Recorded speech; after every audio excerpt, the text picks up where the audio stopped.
I remembered a few weeks ago when I went to my auntie's place and slept over.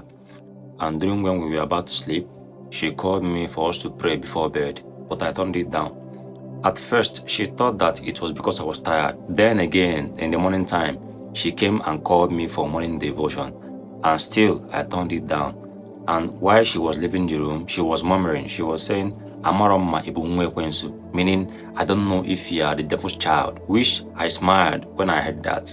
Now, when I was done preparing to go, and she called me for breakfast, and as I'm about to eat, she noticed that I didn't pray before eating. So she consciously asked me if I hated praying and why, because this is the third time she's observing that. At first, I told her that she wouldn't understand, but she insisted I tell her.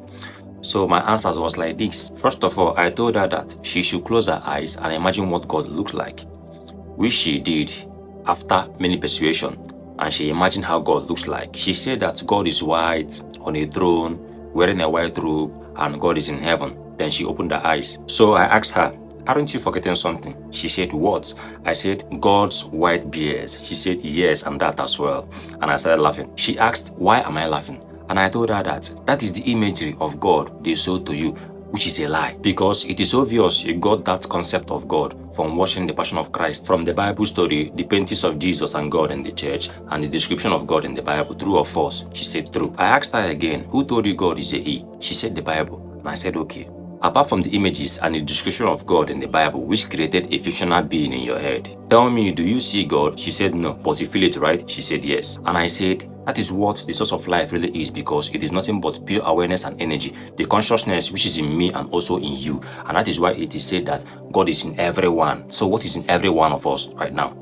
Is it not awareness? Is it not consciousness? And that is what makes you and I one, because we do not identify by the body, but by awareness and consciousness. Which she looked at me and she told me that she's confused. And I told her that is why I told you from the beginning that you won't understand. She might actually come across this video, which I actually wish she does. So I asked her again, what was the origin of this conversation?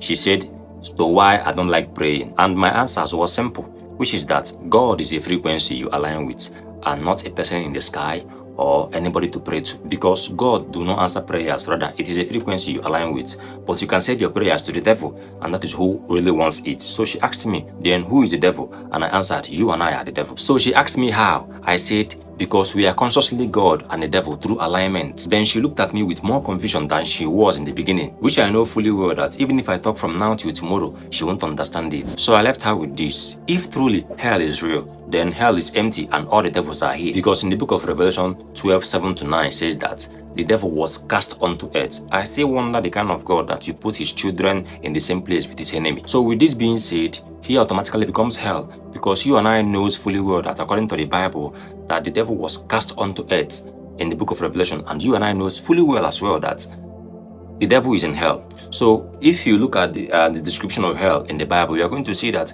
hell is full of suffering, chaos, hunger, thirst. It's a whole lot of stuff in the hell. So if you look at earth right now, what do you memorize or what do you visualize concerning hell and earth? What do they have in common?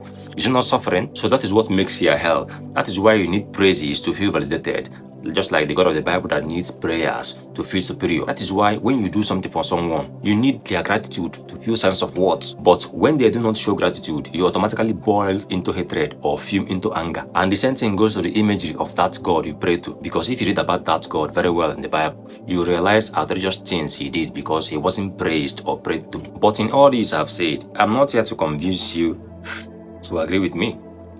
I'm not here to wake you up either. But I'm just nothing but a beacon of light for those who share the same views with me to follow. Peace.